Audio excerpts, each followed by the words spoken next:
Hello, Curtis here with a video on the Loadrite L3180 Smartscale.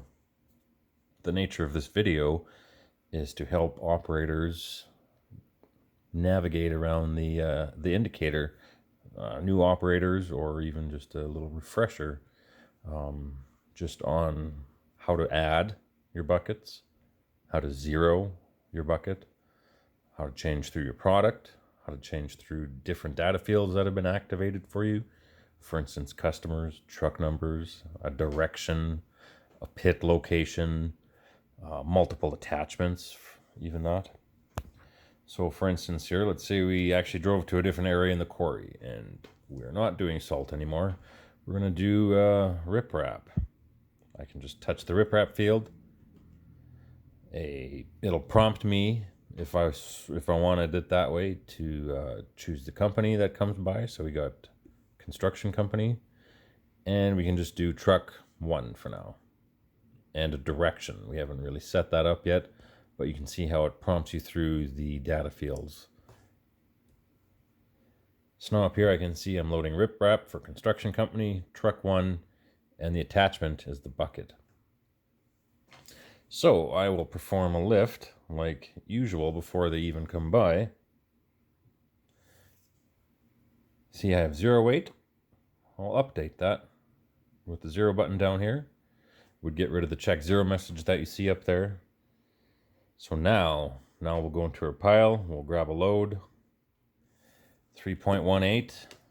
We can either use the add button down here to add each bucket, or if you also have a remote add button somewhere near your hydraulic levers, you're going to press that each time your weight comes up.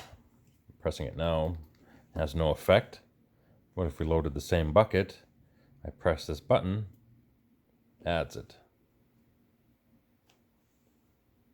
Go back into the pile, lift another bucket, adds it.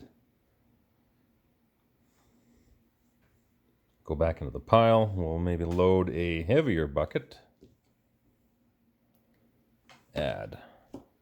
Once that's done, hit the C button, and we will clear our show total.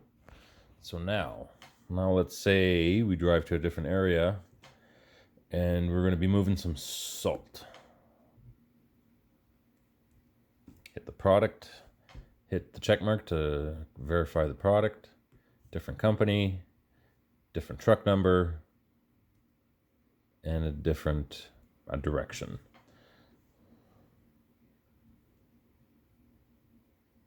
We'll go do a lift. We'll check our 0. Perfect. 0 updated. We'll go into our pile, grab our material, hit the button to add it. Some different options here for you. If we go into our preferences, is I can turn auto add on.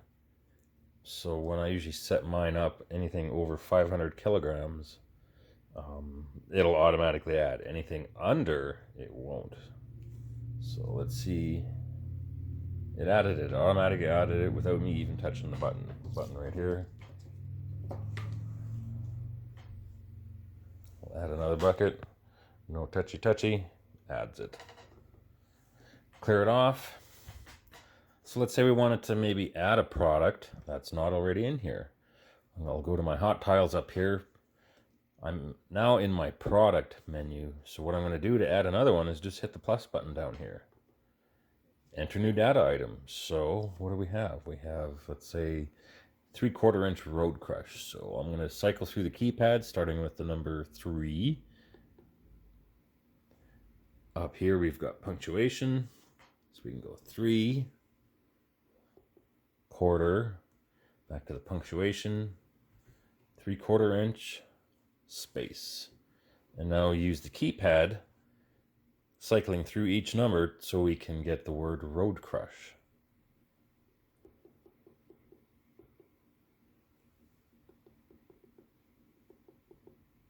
Oops. Road, space.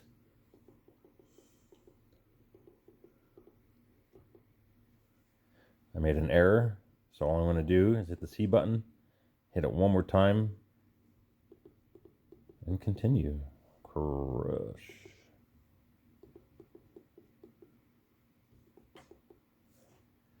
If I'm happy with that, hit that check mark to save it. So now we can see we have riprap, snow, salt, 3/4 inch road crush. Any of the data fields you need to enter anything, hit your plus button and enter the product. So we could enter, just for what it's worth, pit space run.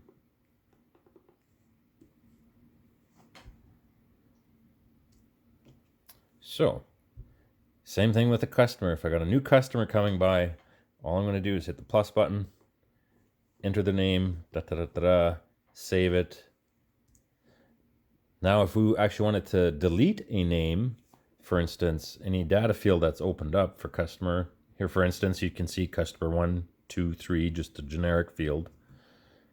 I can go highlight customer number 3, hit the C button. It asks, are you sure you want to delete? And I can say, yes, I am sure. So we can get rid of customer 2, customer 1.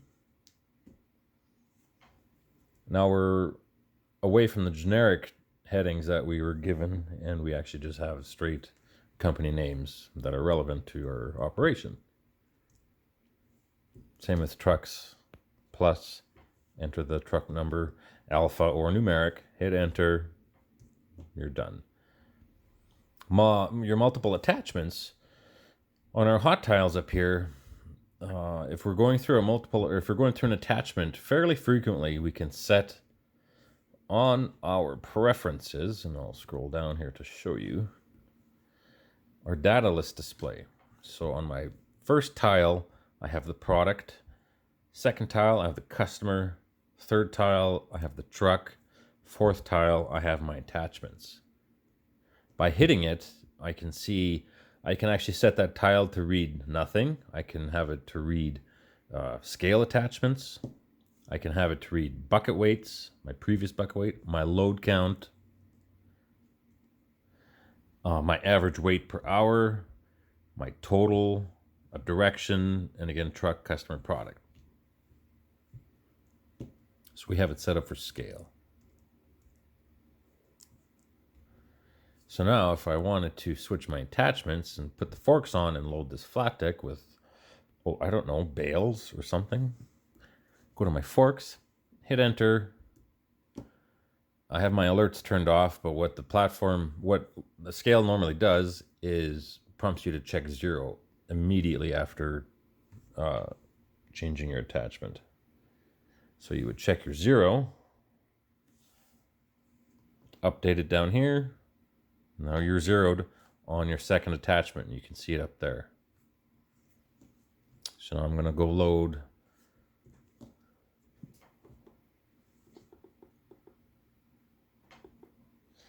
bales.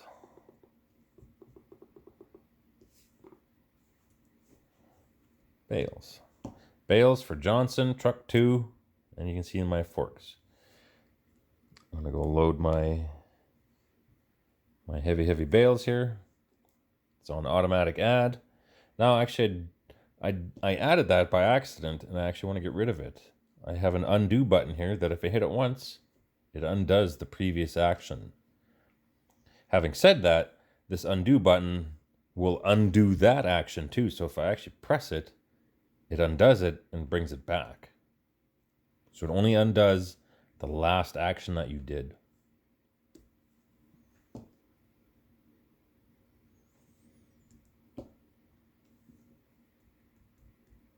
And that's pretty much all for entering data into your L3180 indicator.